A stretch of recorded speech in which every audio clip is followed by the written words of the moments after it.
Hello guys, Sujaru speaking. Welcome to Bedtime Stories, episode number 287. And today we do The Prince and the Pauper, part 3, and it's Chick-Fil-A edition. It's part 3 of this book. So let's read it now, shall we? See what we got for us. Now I'm on page 11, so let's read it now. So here we go.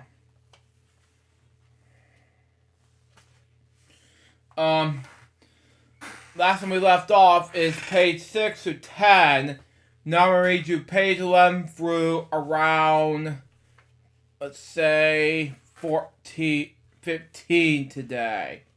And let's do it now. Anyway, Prince and his rescuer. Miles Hendon and the Prince travel through back lanes and alleys towards the river, okay? On London Bridge, a crowd was talking about the shocking news to the palace, okay?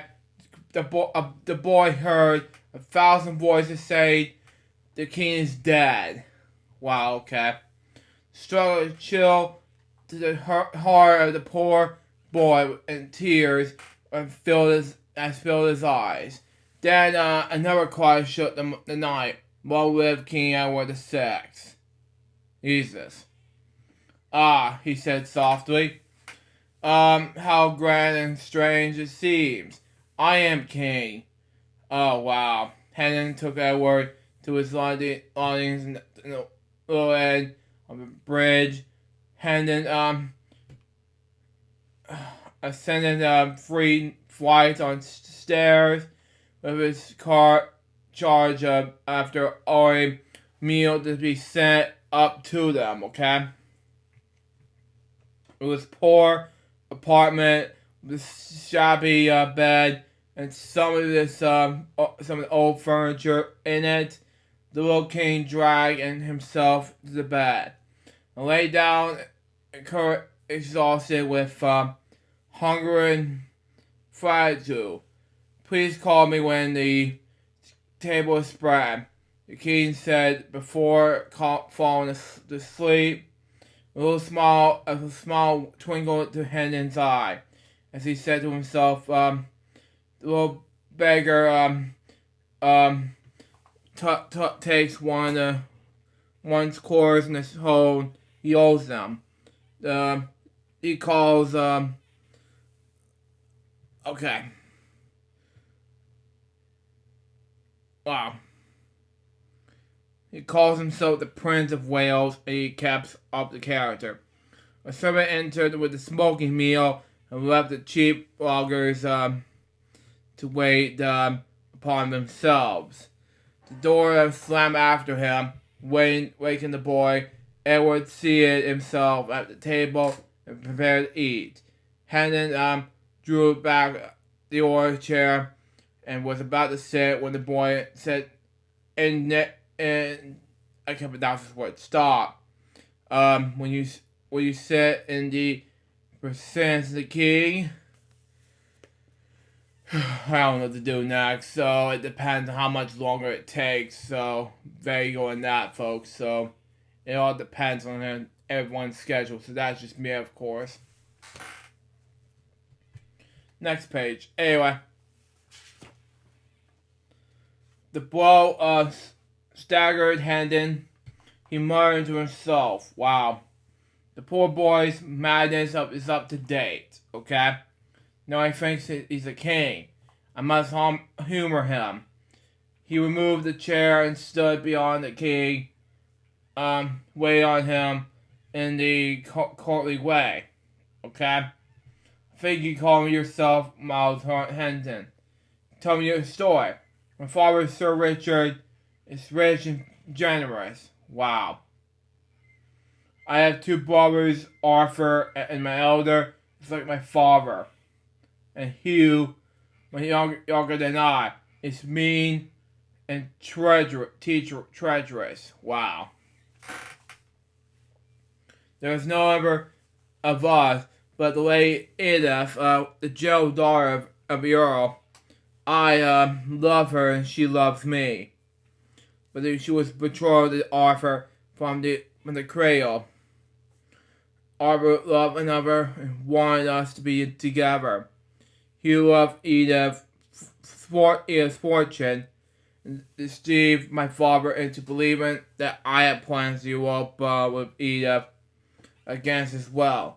He banished me from home, believing that 3 years as a soldier might make a man of me.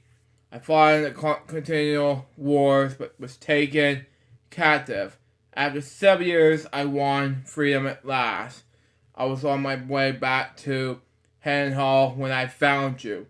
The king listened thoughtfully, then said, "You saved me from injury and shame, and so my crown name you desire. It will be yours if it's within my power to give." Okay, makes more sense in a way. This fantastic suggestion started Hendon. He was about to put the matter aside when he thought wiser of it, dropped upon one knee, and asked that he might sit in his presence of the majesty of England. Okay? Your request is granted, and I shall you make you a knight. Besides, said the grave king gravely, giving the honor with Hendon's sword. Rise and see yourself, Sir Miles Hendon. Hendon dropped into a chair, observing himself. So I am a knight in the kingdom of dreams and shadows. Now I'm going to read the last chapter of this book before I move on to part 4. Thomas King. The next morning, Tom Kennedy opened his eyes in the dark. Okay? Figured he had a dream all that happened the day before. Wow. When he called for his sisters in a happy but guarded voice, a dim from appeared at his side and said, "Will you deliver your commands?" Wow. "Commands?" asked Tom. "Oh, W-O-E, it's me. Who am I? It's true, yesterday you were the Prince of Wales, but today you are my gracious Lord Edward, the Prince of England." "Alas, it is no dream," Tom murmured. As he rose, the wavery business of dressing began. They proceeded to the farm room to conduct business of the state. Patrons, my dad, and proclamations were read in Tom's side of the door. Work went on tendentiously. Late in the morning, Tom was in a large audience chamber with the Earl of Hertford, awaiting a visit from a large number of officials and courtiers. Thomas wandered the window and became interested in life below. He saw a shouting mob to the poorest degree approaching from up the road. Now, seeing here is just too difficult for me at the time. So, there you go. I just don't know what to do next, but it's just fearless to me. So, there you go. I'm gonna let's see. I'm gonna read the last 2 pages and we'll wrap up the show. Episode Bedtime Stories. Anyway, I want you to know that what 'tis about, okay? He explained what with courtesy, okay? Sorry. Anyway, the Earl sent a messenger who returned with the report that the crowd was following a man to session. The thought of the poor person was being sent to staff wrong terms heartstrings. Wow. Harsh. Anyway, before he knew he would have to blurt out the command, "Bring him here." Just after the messenger left once again, the door swung upon and the place was quickly filled with noble folk and finery. But Tom was no longer concerned with a visit.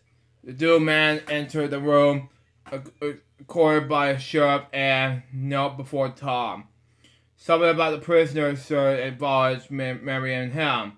Good, sir. What is the main offense? Tom asked the sheriff. So please, your majesty, he was taking the life of subject. Okay? The prisoner claps his hands together with sudden energy, appealing to the king in terrified phrases. Oh, my lord the king, have pity on me. I'm innocent. What I've been charged with has been laying Pauper, and my doom is more than I can bear. In your royal comparisons, my dad, grant my prayer that I could be put in prison. Tom turned back to the sheriff. Good sir, tell me what you know of this matter. Wow. It all makes sense now. And anyway, it appeared at the trial that this man entered the house of the sick man in Islington. Someone I pronounce state's name. Sorry. Anyway, at 10 o'clock in the morning, okay? On the first day of the new year. The sick man died within an hour after the man left. Did anyone see this man in the Islington? Okay, sorry, I didn't know. How do you pronounce these words? Sorry. Tom asked, no, your majesty, reported the sheriff, but it was told that the sick man would die by a stranger by hand, a stranger with brown hair, and dressing worn and common clothing. Surely this prisoner does fit in the description. Turn the Earl of Hertford, my dad, Tom said. Is it believable that there was warrant to be the man's doom? Wow. Somebody typed in the parentheses. Yeah, it makes more sense. Anyway, it all makes sense anyway. But anyway.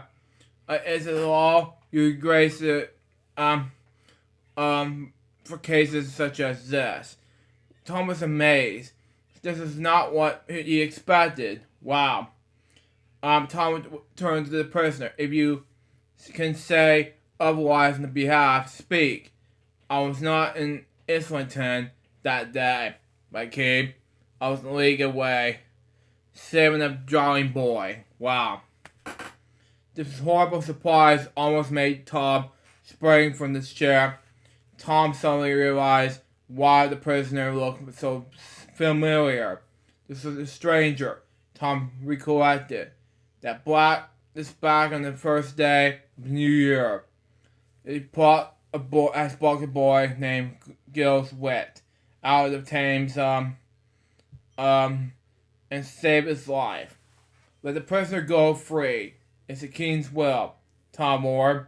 It arranged me that the man should be sent to his death with such a little evidence. I don't know about you, but this is getting ridiculous.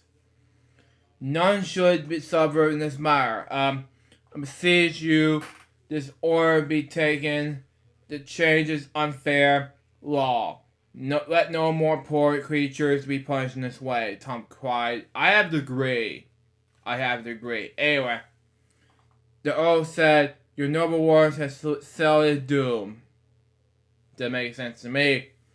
History will remember this and honor your families. Parents, excuse me, Anyway.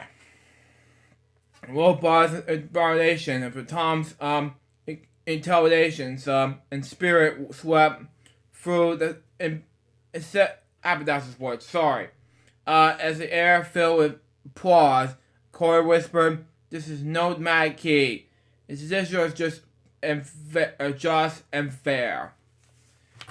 I don't know about you again, but this is getting ridiculous. This is just beyond too far. So there you go on that. So that was these two chapters reminding in the book of part 3 of Prince and the Pauper Chick-Fil-A edition. What do I think about this part 3? Scary looking. I don't know what to do next, but it's just a drowning boy becoming dead. I don't know what to do next, guys. You just have to wait in part 4 to find out in the book of Bedtime Stories, episode 288, Prince and the Pauper. That was the Bedtime Stories episode number 288. 287, excuse me.